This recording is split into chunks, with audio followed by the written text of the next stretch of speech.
हाय मुलांनो, आज आपण बघणार आहोत EVSचा third lesson the earth and its living world. Earth म्हणजे पृथ्वी आणि इट्स लिव्हिंग वर्ल्ड म्हणजे पृथ्वीवरील सजीव सृष्टी आपण बघणार आहोत. जीवसृष्टी किंवा सजीव सृष्टी. ठीक आहे, इथे एक डायग्राम दिलेली आहे. द स्पियर्स ऑफ द अर्थ. पृथ्वीवरील काही स्पियर इथे दाखवलेले आहेत. तर ते कोणते कोणते आहेत? तर हे जे दिसतं आहे आपल्याला, तर त्याला म्हणतात ॲटमॉस्फिअर. ॲटमॉस्फिअर म्हणजे थोडक्यात जे एअर असते, हवा असते, हवेचं जे आवरण आहे पृथ्वीभोवतीचं, त्याला म्हणतात ॲटमॉस्फिअर. हायड्रोस्फिअर. हायड्रो या शब्दाचा अर्थ होतो वॉटर, पाणी. ठीक आहे, मग पाण्याचा जो भाग आहे तर त्याला म्हटलं जातं हायड्रोस्फिअर. त्यानंतर येतं लिथोस्फिअर. लिथो म्हणजे रॉकी स्टोन लँड. म्हणजे लिथो हा शब्द जमिनीशी निगडीत आहे. तर जमिनीचा जो भाग आहे तर त्याला म्हणतात लिथोस्फिअर. आणि हे तिन्ही स्पियर एकत्र मिळून तयार होतो आपला बायोस्फिअर म्हणजेच जीवसृष्टी. ठीक आहे, समजलं? ओके. मराठीमध्ये ॲटमॉस्फिअरला म्हणतात वातावरण, हायड्रोस्फिअरला म्हणतात जलावरण आणि लिथोस्फिअरला म्हणतात शिलावरण. ओके. कॅन यू टेल, तुम्ही हे सांगू शकता का? Where do you get water from? तुम्हाला पाणी कुठून भेटतं? कुठून भेटतं? पावसाचं पाणी नदीमध्ये साठतं. नदी, धरण आपण बघितलेलं आहे ना, लास्ट इयरला 4th सगळं बघितलेलं आहे. तर नदीमधून पाणी भेटतं किंवा जमिनीमध्ये मुरलेलं पाणी आपण वापरतो हँडपंपच्या, बोरवेलच्या साहाय्याने. बरोबर, आठवते ना? धरणे बांधतो.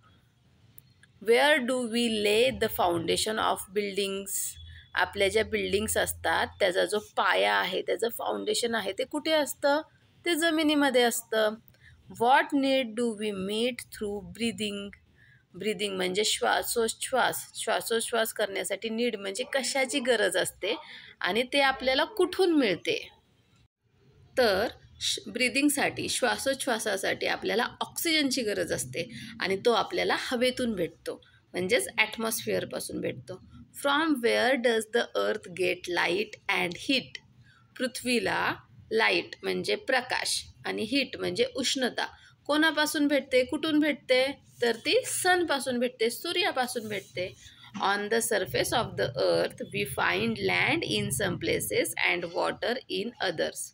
सरफेस ऑफ द अर्थ म्हणजे पृथ्वीच्या पृष्ठभागावरती आपल्याला काही ठिकाणी लँड म्हणजे जमीन दिसते, तर काही ठिकाणी आपल्याला पाणी दिसते. The earth is surrounded by the atmosphere. आणि पृथ्वीच्या भोवती आपल्याला वातावरण आहे. There are living things on land, in water and in the air.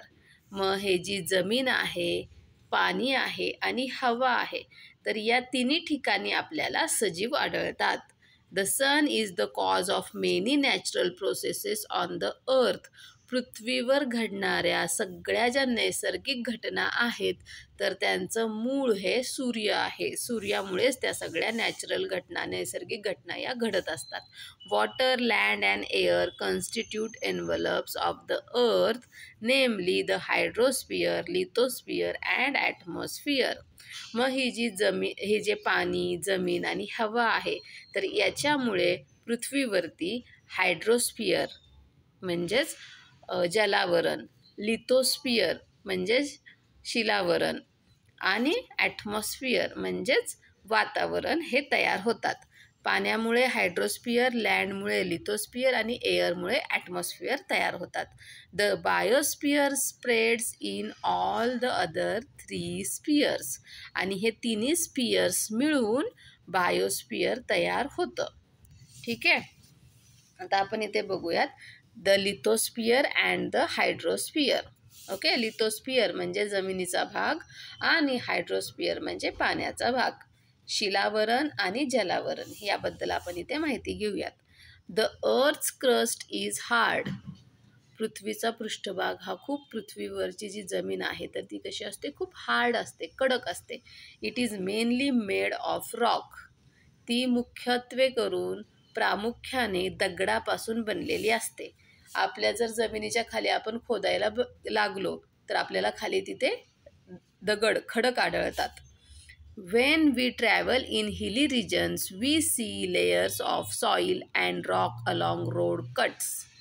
जर तुम्ही कुठे प्रवास करताना एखाद्या हिली रिजन, पर्वताळ डोंगराळ भागामध्ये प्रवास करताना जर बघितलं तर रस्त्याच्या कडेला जे डोंगर असतात, जे कट केलेले असतात, तर तिथे आपल्याला त्या खडकांचे असे लेयर दिसतात.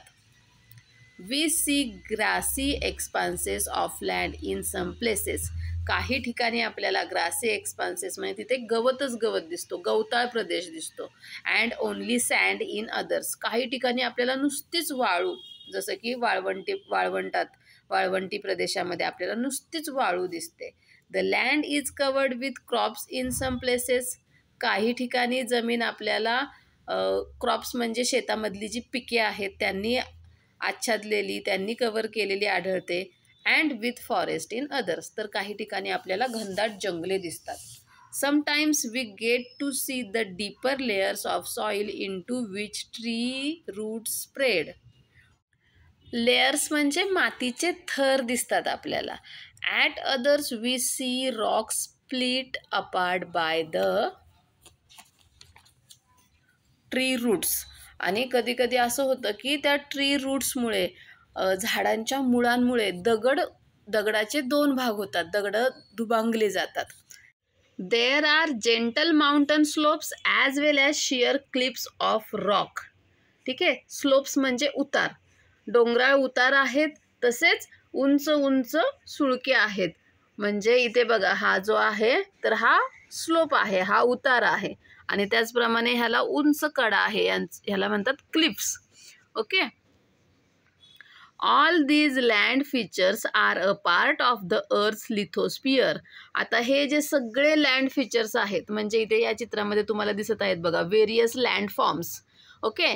आयलँड, सी शोअर म्हणजे समुद्रकिनारा, प्लेन म्हणजे सपाट भाग, पठार, प्लॅट्यू म्हणजे पठार, प्लेन म्हणजे मैदान, रिव्हर म्हणजे नदी, व्हॅली म्हणजे दरी, हिलॉक म्हणजे छोटीशी टेकडी, हिल म्हणजे मोठी टेकडी.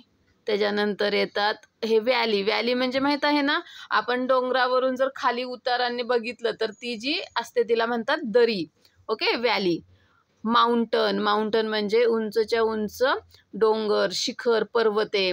आणि हा पास म्हणजे दोन डोंगरांमधला जो भाग असतो जिथून जाता येतं, छोटीशी वाट असते.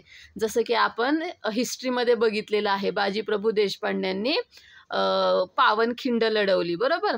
तर त्याला म्हणतात पास म्हणजेच खिंड, म्हणजे दोन डोंगरांच्या मधला छोटासा रस्ता असतो, त्याला म्हणतात पास. ओके, खिंड. तर हे सगळे जे आहेत हे सगळे लिथोस्फिअरमध्ये येतात. ओके, समजलं. शिलावरणमध्ये हे सगळे प्रकारचे लँडफॉर्म्स येतात. Much of the earth surface is occupied by water. पृथ्वीचा बराचसा, जास्तीत जास्त भाग हा पाण्याने व्यापलेला आहे. म्हणजे खूप साऱ्या जागेवरती पृथ्वीमध्ये पाणीच पाणी आहे. The lithosphere extends under this water too. आणि या पाण्याच्या खाली सुद्धा जमिनीचे काही भाग आहेत. About a third of the surface of the earth consist of land. तर पृथ्वीचा 1/3, 1/3 म्हणजे पृथ्वीचे जर 3 भाग केले, समजा आपली ही अर्थ अशी आहे, तर याचे जर 3 समान भाग केले आपण, 1 2 1 2 आणि 3, 1 2 3 असे जर 3 भाग केले, तर त्यातला फक्त हा एवढाच भाग जो आहे तर तो लँडचा आहे, म्हणजेच लिथोस्फिअरचा आहे. ओके, 3 पैकी 1 भाग. A vast continuous stretch of land is called a continent. आणि हा जो सलग एक पृष्ठभाग असतो, जमिनीचा भाग असतो, तर याला म्हटलं जातं कॉन्टिनंट म्हणजे खंड. Okay. The land on earth is divided into 7 continents. आणि पृथ्वीवरील जी जमीन आहे तर ती अशा 7 खंडांमध्ये विभागलेली आहे. They are Asia, Europe, Africa, north America, south America, Antarctica and Australia. मग हे 7 कॉन्टिनेंट्स किंवा 7 खंड कोणते कोणते आहेत? एशिया, आशिया खंड ज्याच्यामध्ये आपला भारतसुद्धा येतो, ठीक आहे. युरोप, आफ्रिका, नॉर्थ अमेरिका म्हणजे उत्तर अमेरिका, साऊथ अमेरिका दक्षिण अमेरिका, अंटार्क्टिका आणि ऑस्ट्रेलिया. तर ही 7 खंड आहेत, 7 कॉन्टिनेंट्स आहेत. Asia is the largest continent and Australia the smallest. तर या 7 कॉन्टिनेंट्सपैकी, 7 खंडांपैकी आशिया खंड हे सगळ्यात मोठं खंड आहे आणि ऑस्ट्रेलिया हे सगळ्यात छोटं खंड आहे. इथे बघा 7 कॉन्टिनेंट दाखवलेले आहेत. ही पृथ्वीवरील 7 कॉन्टिनेंट्स आहेत. तर त्यातला हा पहिला एशियाचा भाग एवढा मोठा आहे बघा. हे एशिया खंड, एशिया. त्याच्यानंतर आहे युरोप नंतर आहे आफ्रिका नंतर नॉर्थ अमेरिका, साऊथ अमेरिका, त्याच्यानंतर आहे हे अंटार्क्टिका आणि हे ऑस्ट्रेलिया. तर याचं सगळ्यात मोठं हे खंड आहे एशिया खंड, एशिया कॉन्टिनेंट, आणि सगळ्यात छोटं आहे ते ऑस्ट्रेलिया कॉन्टिनेंट. ओके. आणि इथे हा जो सगळा दिसत आहे हा सगळा पाण्याचा भाग आहे. म्हणजे पृथ्वीवरती एवढ्या प्रमाणात पाणी आहे आणि फक्त 1/3 भाग हा जो आहे तो जमिनीने व्यापलेला आहे. एक सलग जमीन असते त्याला कॉन्टिनेंट म्हणतात. समजलं? Okay. The land is not even in all places. आता ही जी जमीन आहे तर ती सगळीकडे सारखी नाही आहे. Okay. The unevenness gives different shapes to the land in different places. तर वेगवेगळ्या ठिकाणी जी वेगवेगळी प्रकारची जमीन आहे त्याच्यामुळे त्या जमिनीला वेगवेगळे आकार प्राप्त झालेले आहेत. They are called landforms. आणि त्यालाच तुम्ही लँडफॉर्म्स, मराठीमध्ये भूरूपे, भू म्हणजे जमीन, जमिनीचे वेगवेगळी रूपे. ओके. लँडफॉर्म्स असं म्हटलं जातं. In the picture above you can see some landforms like the plain, hill, mountain etcetera. इथे दिसते बघा, ही सगळा हा जमिनीचाच भाग आहे. पण इथे सगळीकडे जमीन एकसारखी आहे का? नाही, तर ती वेगवेगळी आहे आणि त्याच्यामुळे त्या जमिनीचे वेगवेगळे लँडफॉर्म्स तयार झालेले आहेत. 2/3 of the earth surface is covered with water. आता आपण इथे बघितलं ह्या 3 पैकी 1/3 भाग हा लँडचा आहे आणि हे राहिलेले जे 2 भाग आहेत, 2/3 भाग आहे पृथ्वीचा, तर तो पाण्याने व्यापलेला आहे. सगळीकडे तिथे पाणी आहे. Most of this water is in the oceans. आणि त्यातलं जास्तीत जास्त पाणी हे ओशन्स, समुद्राचं आहे. Ocean water is salty. समुद्राचं पाणी हे खारट असतं. There are 5 oceans, namely the Atlantic, Pacific, Arctic and the Southern Ocean and the Indian Ocean. आता 5 ओशन्स आहेत, 5 समुद्र, 5 महासागर आहेत. ओके. ओशनला महासागर असंही म्हटलं जातं. तर ते कोणते कोणते आहेत? तर ॲटलांटिक ओशियन. ओके. या चित्रामध्ये आपल्याला दाखवलेलं आहे का बघूयात आपण. ओके. इथे हे बघा, ॲटलांटिक ओशियन, त्याच्यानंतर पॅसिफिक ओशियन. ओके. त्याच्यानंतर आहे आर्टिक ओशियन, इथे बघा.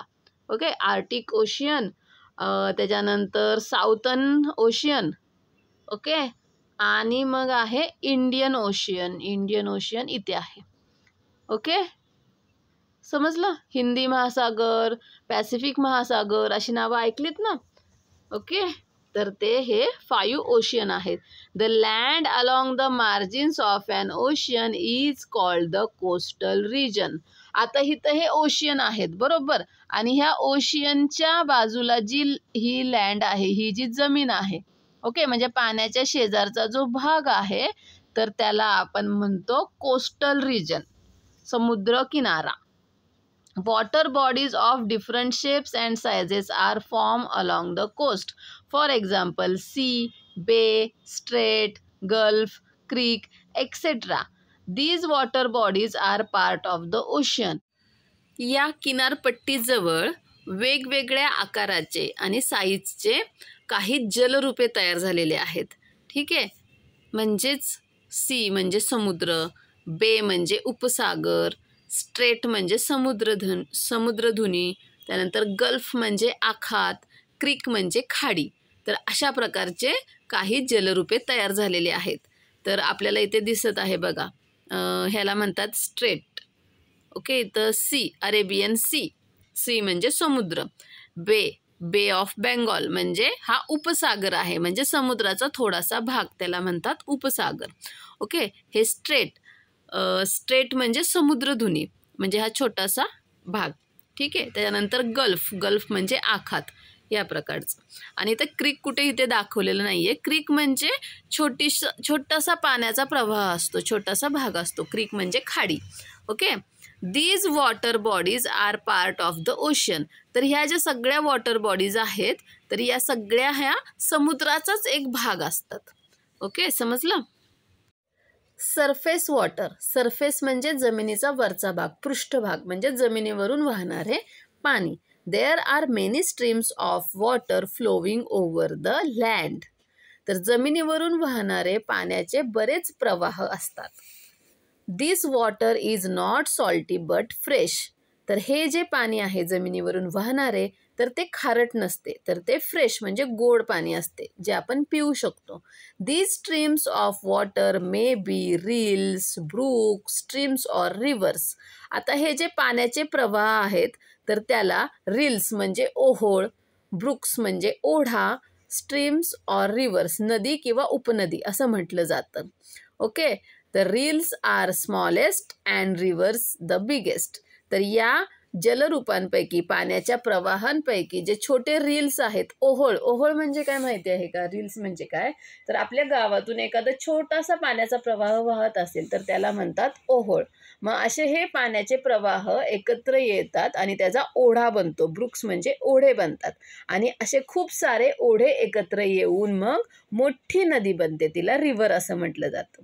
ठीक आहे. तर या पाण्याच्या प्रवाहांपैकी रील्स हा सगळ्यात छोटा प्रवाह आहे, ओहोळ हा सगळ्यात छोटा प्रवाह आहे आणि रिव्हर म्हणजे नदी हा सगळ्यात मोठा प्रवाह आहे. समजलं. Rills, brook, streams join each other to form reverse.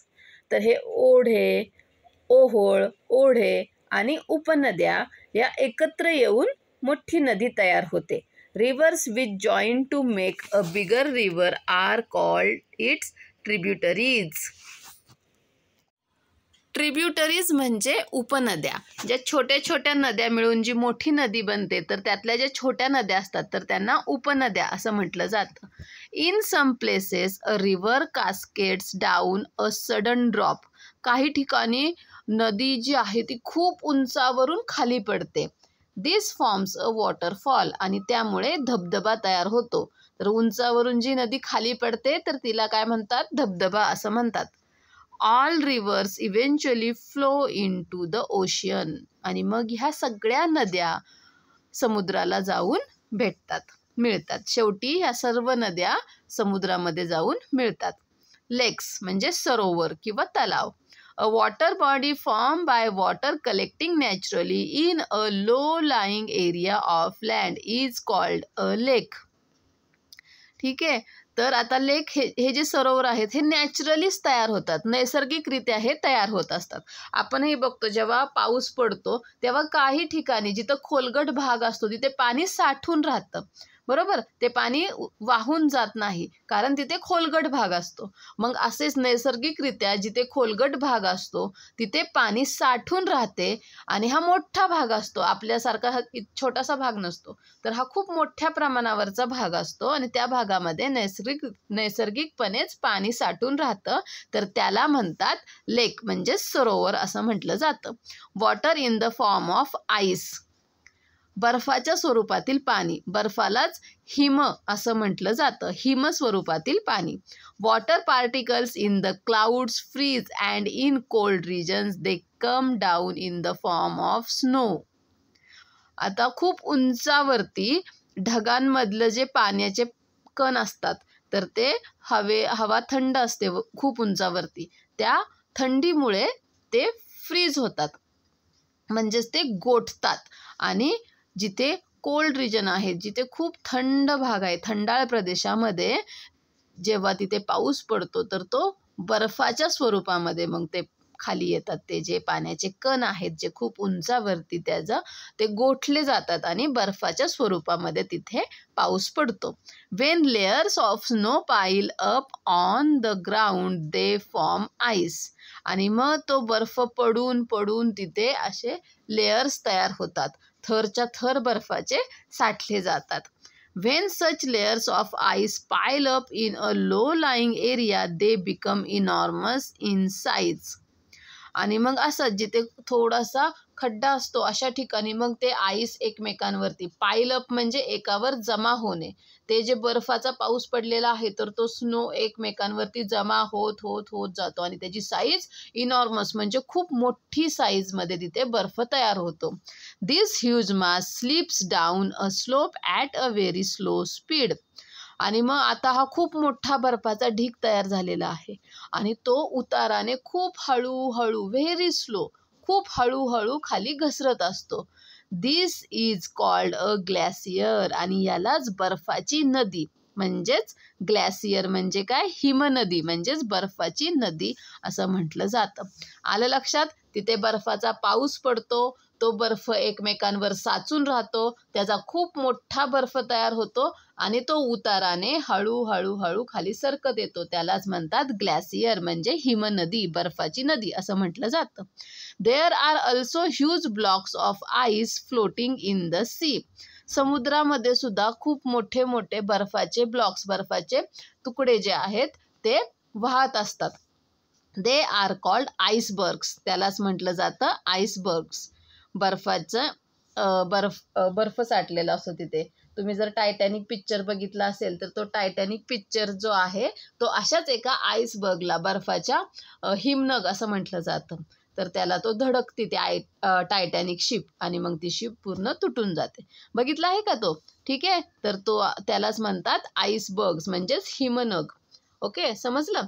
आता ग्राउंड वॉटर. ग्राउंड वॉटर म्हणजे जमिनीमधलं पाणी, त्यालाच भूजल असं म्हटलं जातं. भू म्हणजे जमीन, जमिनीतील जल, जमिनीमधलं पाणी.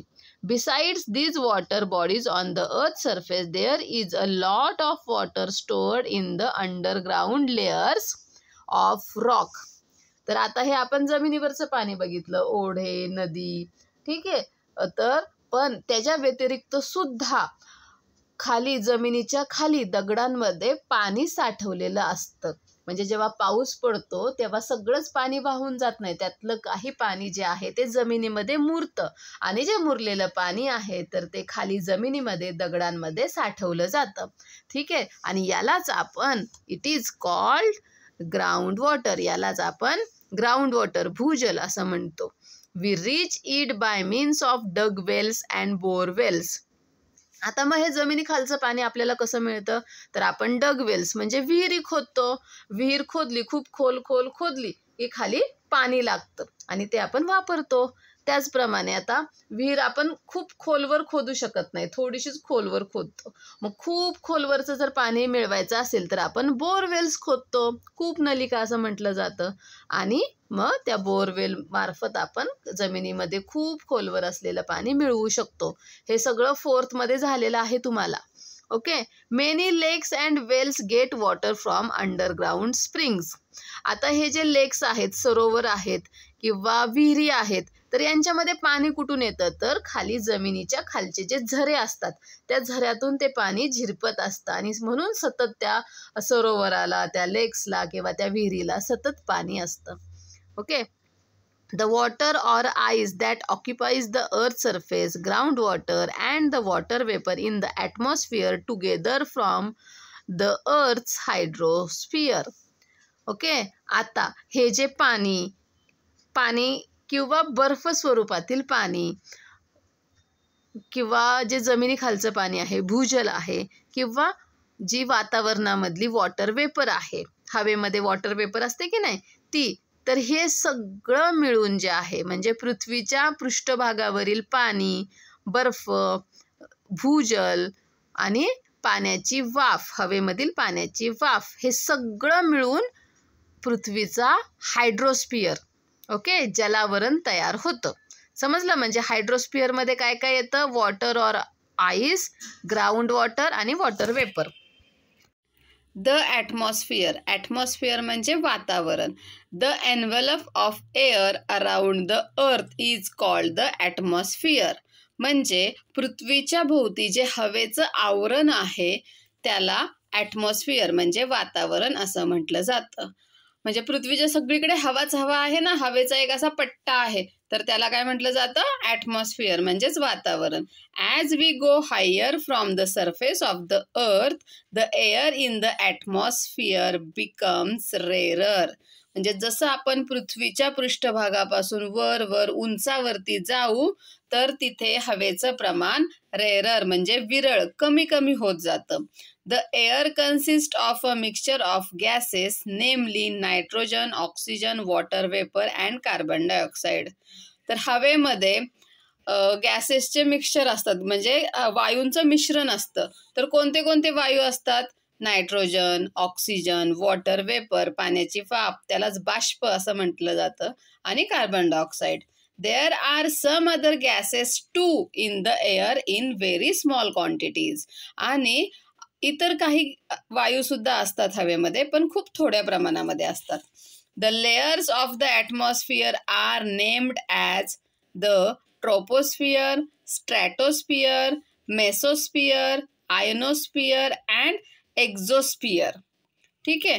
तर आता वातावरणाचे जे लेयर्स आहेत, थर आहेत, तर त्यांची नावे आहेत, इथे दाखवले बघा.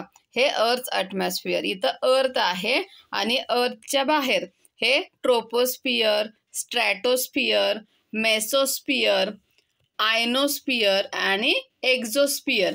तर हे सगळं जे आहे याला म्हणतात ॲटमॉस्फिअर. अर्थचं वातावरण, पृथ्वीचं वातावरण असं म्हटलं जातं.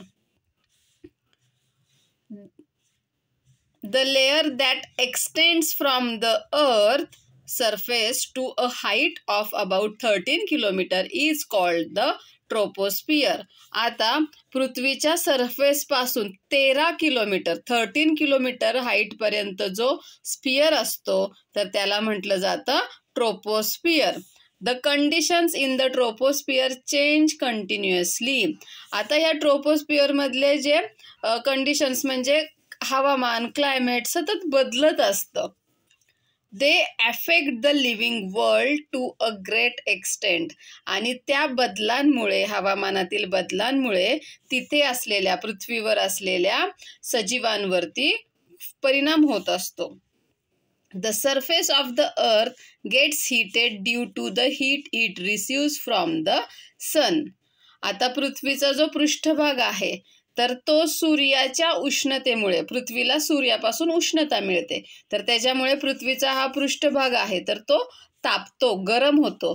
Hence the air nearest the surface is the hottest. आणि म्हणून पृथ्वीच्या पृष्ठभागाजवळची जी हवा आहे ती गरम असते. As we go higher in the troposphere it becomes cooler. आणि ट्रोपोस्फिअरमध्ये आपण खालून वरपर्यंत जसं जाऊ तशी जी हवा आहे ती थंड होत जाते. म्हणजे ही तर पृथ्वी आहे, तर पृथ्वीच्या पृष्ठभागाच्या इथे जी हवा आहे ती गरम असते, आणि जसं असं वरती जाऊ आपण तर ती हवा थंड होत जाते. Almost all the water vapor in the atmosphere is contained in the troposphere. आता हे पृथ्वीची सूर्यापासून उष्णता मिळाल्यामुळे पृथ्वीवरील पाण्याची वाफ होते, आणि ती जी वाफ आहे तर ती जास्तीत जास्त या ट्रोपोस्फिअरमध्येच असते. That is why all weather related phenomena such as formation of clouds, rain, fog, winds and storms take place in the troposphere. आणि ती जी पाण्याची वाफ आहे, वॉटर वेपर आहे, तर ती ट्रोपोस्फिअरमध्ये असल्या कारणामुळेच जे हवामानाशी रिलेटेड काही घटना आहेत, जसं की फॉर्मेशन ऑफ क्लाउड म्हणजे ढग तयार होणे, रेन म्हणजे पाऊस, फॉग म्हणजे धुके, थंडीमध्ये असतं की नाही सगळं व्हाईट व्हाईट दिसतं आपल्याला, ट्रान्सपरंट क्लिअर काही दिसत नाही, ठीक आहे, तर त्याला धुके म्हणतात, फॉग. विंड्स म्हणजे हवा, स्टॉर्म्स म्हणजे वादळे, हे जे सगळं काही होत असतं तर ते या ट्रोपोस्फिअरमध्येच या घटना घडत असतात. The air on high mountains is rare than the air near the earth surface. आता आपण बघितलं जसं वरती जाऊ तशी हवा विरळ होत जाते, कमी कमी होत जाते.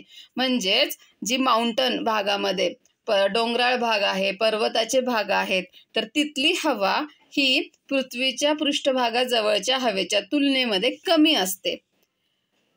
Aeroplanes fly in the higher parts of the troposphere. आता इथे दाखवले बघा, इथे हा ट्रोपोस्फियर संपतो आहे, तर या ट्रोपोस्फियरच्या हायेस्ट सगळ्यात वरच्या भागामध्ये एरोप्लेन्स विमाने उडत असतात. There the air is very rare. आणि इथून जसं वरती जाऊ तशी हवा कमी होत जाते ना, म्हणजे ते विमाने उडतात तिथं हवेचं प्रमाण खूपच कमी असतं. Therefore, arrangements have to be made to ensure that passengers get enough air for breathing.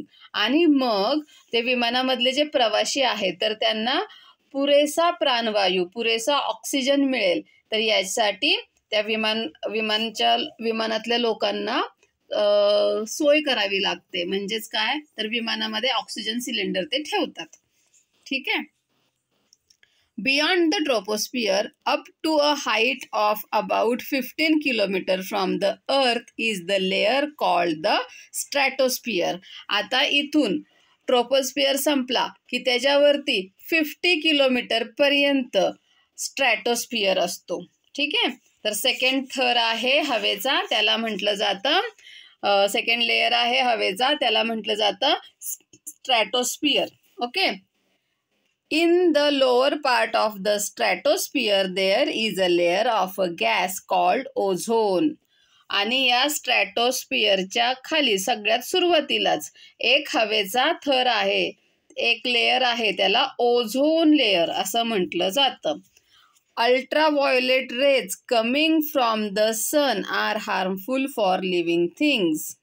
मग आता हा ओझोन लेयर काय काम करतो, तर सूर्यापासून येणारे जे किरण आहेत, तर सूर्याचे म्हणजे सनरेज आहेत, सूर्यापासून येणारी जी लाईट आहे, तर ते जे किरण आहेत तर ते अल्ट्राव्हायोलेट रेज असतात. ठीक आहे. बट द ओझोन लेयर, आणि ते जे अल्ट्राव्हायोलेट रेज आहेत तर ते माणसासाठी खूप हानिकारक असतात. But the ozone layer absorb them and protects the living world from those rays. आणि हा ओझोन लेयर काय करतो, मग ते जे अल्ट्राव्हायोलेट रेज आहेत सूर्यापासून निघणारे तर ते ॲब्झॉर्ब करतो इथे, आणि ते खाली पासच होऊन देत नाही. फक्त जे आपल्याला चांगले रेज असतात, आपल्यासाठी काही हानिकारक रेज नाहीत, तर तेच फक्त पास करतो, आणि जे हानिकारक आहेत तर ते स्वतःमध्ये ॲब्झॉर्ब करून घेतो आणि आपल्या सर्व प्राणी जगताचं संरक्षण करतो. इथे दाखवलेलं आहे बघा अर्थ ॲटमॉस्फिअर. ठीक आहे. Use your brain power. In which layer of the atmosphere do we see the rainbow. आता कोणत्या लेअरमध्ये आपल्याला रेनबो म्हणजे इंद्रधनुष्य दिसेल, सांगा बरं. कशामध्ये दिसेल, तर ट्रोपोस्फिअरमध्ये दिसेल. कारण आपण मगाशीच बघितलं की जे काही घटना घडतात वेदरशी रिलेटेड, हवामानाशी रिलेटेड, तर त्या सगळ्या ट्रोपोस्फिअरमध्येच घडत असतात. म्हणजे पाऊस येणे, ढग तयार होणे, धुके पडणे. ठीक आहे. तर या सगळ्या ज्या गोष्टी आहेत तर त्या ट्रोपोस्फिअरमध्ये होत असतात. म्हणूनच रेनबो म्हणजेच इंद्रधनुष्य सुद्धा आपल्याला इथेच ट्रोपोस्फिअरमध्येच दिसेल. Mountaineers carry oxygen in the cylinders when they climb mountains that are more than 5,000 meter high. What could be reason for that? आता माउंटेनियर्स म्हणजे गिर्यारोहक, जे एव्हरेस्टवर वगैरे चढतात ना, पर्वतांवरती चढतात, मग ते स्वतःसोबत जर 5,000 मीटरपेक्षा हाईट जास्त असेल आणि त्यांना तिथे चढायचं असेल तर ते स्वतःसोबत ऑक्सिजनचे सिलेंडर घेऊन जातात. याचं कारण काय आहे बरं, माहीत आहे का? As we go higher the air becomes rarer. म्हणजे जसजसं आपण उंचीवरती जाऊ तर तिथली हवा कमी होत जाते आणि ब्रीदिंगला त्रास होऊ नये, ऑक्सिजन वायू तिथे कमी असतो, श्वास घ्यायला त्रास होऊ नये म्हणून ते माउंटेनियर्स म्हणजे गिर्यारोहक ऑक्सिजन सिलेंडर आपल्यासोबत घेऊन जातात. समजलं? आत्ता आपल्याला फक्त 2 स्फिअर शिकायचे आहेत, ते म्हणजे ट्रोपोस्फिअर आणि स्ट्रॅटोस्फिअर. तर ते समजले तुम्हाला? ठीक आहे. आता आपण पुढे बघूयात. अ न्यू वर्ड, नवीन शब्द आहे इथे आलेला, कंडेन्सेशन. कंडेन्सेशन म्हणजे काय आपण बघूयात. The process of vapour turning into water on cooling. म्हणजे तर जेव्हा पाण्याची जी वेपर आहे, पाण्याची वाफ आहे, तर ती थंड झाल्यानंतर तिचं परत पाणी तयार होतं, तर या प्रोसेसला म्हणतात कंडेन्सेशन. तुम्ही बघितलं आहे का कधी, आपण जेव्हा आंघोळीचं पाणी तापवतो, तर ते पाणी तापवताना त्या भांड्यावर जे झाकण ठेवलेलं असतं, ते जर आपण उचललं तर त्या झाकण्यावर पाण्याचे थेंब जमा झालेले असतात. ठीक आहे. अजून दुधाचं पातेलं असेल, गरम दूध आपण तापवलेलं असेल आणि त्याच्यावर पण आपण झाकण ठेवलं, तर त्या झाकणीवरती झाकण उघडून बघितलं तर पाण्याचे थेंब साठलेले असतात. हे कशामुळे होतं, तर जेव्हा पाण्याची वाफ वरती जाते आणि आपण त्याच्यावर झाकण ठेवतो, झाकण थंड असतं, तर त्या थंडाव्यामुळे त्या वाफेचं रूपांतर पाण्यामध्ये होतं. तर या प्रोसेसला कंडेन्सेशन असं म्हटलं जातं. ठीक आहे. आता आपण नेक्स्ट बघूया. इथे एक वॉटर सायकल दिलेलं आहे. ओके, तर बघूयात आपण ते कसं काम करतं. How does it rain. पाऊस कसा पडतो. Water on the earth evaporates continuously due to the heat of the sun. सूर्याच्या उष्णतेमुळे पृथ्वीवरील पाण्याची सतत वाफ होत असते. त्यालाच बाष्पीभवन असंही म्हटलं जातं. Water that has percolated into the soil also evaporates due to the heat and enters the atmosphere. आता पाण्याची तर वाफ होतेच होते, पण जमिनीमध्ये मुरलेलं जे पाणी आहे, पर्सोलेटेड म्हणजे जमिनीमध्ये मुरलेलं पाणी, मातीमध्ये मुरलेलं पाणी, तर त्याची सुद्धा वाफ होते आणि ते सुद्धा हवेमध्ये मिसळत असतं, मिक्स होत असतं. As water vapour is lighter than air it rises high up into the atmosphere. पाण्याची वाफ जे आहे, पाण्याचं बाष्प जे आहे, तर ते हवेपेक्षा वजनाने खूप हलकं असतं, त्याच्यामुळे ते उंच उंच उंच जातं आणि ते ॲटमॉस्फिअर वातावरणामध्ये मिक्स होऊन जातं, वातावरणामध्ये खूप उंचावरती जातं. As it goes higher it cools and condenses forming very fine droplets of water. आणि जसजसं ते वरती जाईल, खूप उंचावर जाईल, तर तिथली हवा थंड असते, त्याच्यामुळे त्या वाफेला थंडावा जाणवला, थंडपणा वाटला की मग त्या वाफेचं रूपांतर छोट्या छोट्या पाण्याच्या थेंबामध्ये होत असतं. The droplets are so small and light that they float in the atmosphere forming clouds.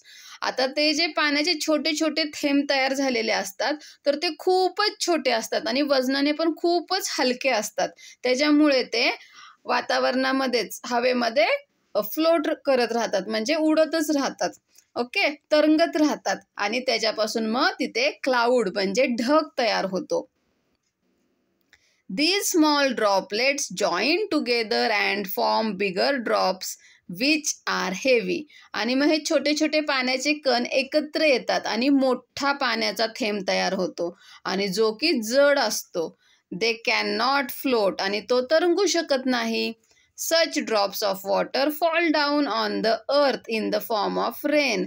आणि मग अशा प्रकारे ते पावसाच्या रूपामध्ये तो पाण्याचा थेंब खाली पडतो, जमिनीवरती पडतो, पृथ्वीवरती पडतो आणि आपण म्हणतो की पाऊस आला.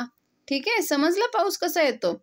दिस rain water flows into rills, streams, rivers and finally into the sea. आणि मग हे जे पावसाचं पाणी आहे, तर ते ओहोळ, ओढे, नद्या आणि सगळ्यात शेवटी समुद्रामध्ये जातं. Ice in the snow-covered regions also melts due to the heat of the sun to finally flow into rivers. आता जिथे बर्फाळ प्रदेश आहे, तिथे सगळीकडे बर्फ असतो. एक्झाम्पल हिमालय, तर तिथे काय होतं, सूर्याच्या उष्णतेमुळे तो बर्फ वितळायला लागतो आणि त्या बर्फाचं पाण्यामध्ये रूपांतर होतं आणि ते पाणी सुद्धा नदीला जाऊन मिळतं. These processes of evaporation, condensation and rainfall go on in a continuous cycle. मग अशा प्रकारे इव्हॅपरेशन म्हणजे पाण्याची वाफ होणे, नंतर कंडेन्सेशन, मग त्या वाफेला थंडावा लागला की त्याचं परत पाण्यात रूपांतर होणे, आणि रेनफॉल म्हणजे ते पाण्याचे जे थेंब आहेत ते परत खाली जमिनीवरती पडणे, त्यालाच आपण पाऊस म्हणतो. तर ही जी प्रोसेस आहे तर ते कंटिन्यू चालूच राहतं, ते चक्र आहे ते कंटिन्यू चालूच राहतं. This is known as the water cycle in nature, आणि त्यालाच आपण वॉटर सायकल म्हणजेच जलचक्र असं म्हणतो. इथे दाखवले बघा, इथल्या पाण्याची वाफ होते, ती वाफ वातावरणात वरती जाते, त्या वाफेचं मग पाण्यात रूपांतर होतं, पाऊस येतो, ते पाणी जमिनीत मुरतं, परत त्याची वाफ होते, परत त्याला हवा लागली की त्याचं पाण्यात रूपांतर होतं, पाऊस पडतो. हे चक्र जे आहे ते सतत चालूच राहतं, त्यालाच म्हणतो आपण वॉटर सायकल म्हणजेच जलचक्र. द बायोस्फिअर, बायो म्हणजे जीव, जीवावरण असं म्हटलं जातं. कॅन यू टेल, तुम्ही हे सांगू शकता का? Make as long a list as you can of all the living things you see in the lithosphere, hydrosphere and atmosphere. तुम्ही लिथोस्फिअर, हायड्रोस्फिअर आणि ॲटमॉस्फिअर म्हणजे जमिनीवरती, पाण्यामध्ये आणि हवेमध्ये जे जे काही तुम्ही लिव्हिंग थिंग्स बघाल म्हणजे सजीव बघाल तर त्यांची तुम्हाला लिस्ट बनवायची आहे. ओके, मग मासे येतील, मगर येईल, कासव येईल, शेळी येईल, छोटे छोटे मायक्रो ऑर्गॅनिझम्स पण येतील, हॉर्स येईल, कुत्रा येईल, मांजर येईल, हवेमधले पक्षी येतील. ठीक आहे, तर ह्या सगळ्यांची तुम्ही काय करायची आहे? लिस्ट बनवायची, तुम्हाला जेवढे माहीत आहेत तेवढे. There are innumerable kinds of living things on the earth. मग तुम्ही जेव्हा ही लिस्ट बनवाल तेव्हा तुमच्या लक्षात येईल की पृथ्वीवरती असंख्य प्रकारचे लिव्हिंग थिंग्स आहेत, सजीव आहेत. ठीक आहे. The various regions of the earth differ in many ways. पृथ्वीवरील वेगवेगळे प्रदेश आहेत ते एकमेकांपासून वेगवेगळ्या प्रकारे वेगवेगळे आहेत. अर्थ समजला का? म्हणजे प्रत्येक प्रदेश हा वेगवेगळा आहे, एवढाच त्याचा अर्थ होतो. Some regions are always covered with ice while others have a hot climate. म्हणजेच काही जे रिजन आहे, काही जे प्रदेश आहेत तिथे नेहमीच बर्फ पडलेला असतो, आणि काही आहेत तिथे कायम हॉट क्लायमेट म्हणजे उष्ण हवामान असतं. There are mountains in some places and plains in others. काही ठिकाणी माउंटन्स आहेत, उंचच्या उंच पर्वत आहेत, पर्वतरांगा आहेत, आणि काही ठिकाणी सपाट, प्लेन म्हणजे सपाट मैदान आहे. Some places have a lot of rainfall while others are dry deserts. काही ठिकाणी खूप पाऊस पडतो, काही ठिकाणी पूर्णपणे दुष्काळ, पूर्णपणे ड्राय वाळवंट आहे. There are salty seas and oceans and also freshwater lakes. खारट पाणी आहे, खारट समुद्र आहे, खारट महासागर आहे, तसेच गोड पिण्याचं पाणी सुद्धा आहे. The ocean is shallow near the coast, but away from the coastline the ocean can be several kilometers deep. समुद्र किनाऱ्याजवळचं समुद्राचं पाणी जे आहे ते उथळ आहे, म्हणजे ते जास्त खोल नसतं, पण समुद्र सपाटीपासून खूप आतमध्ये जर तुम्ही गेलात तर तिथलं पाणी, समुद्राचं पाणी खूप खोलवर असतं. We see a great variety in the living things that inhabited these different regions. मग या वेगवेगळ्या प्रदेशांमध्ये राहणारे सजीव सुद्धा वेगवेगळे असतात. पोलर बियर म्हणजे ध्रुवीय अस्वल जे आहे ते फक्त तुम्हाला बर्फ पडलेल्या ध्रुवाजवळ, बर्फाळ ध्रुवाजवळच भेटेल. Zebras are found in Africa. आफ्रिकेमध्ये झेब्रा तुम्हाला दिसतील.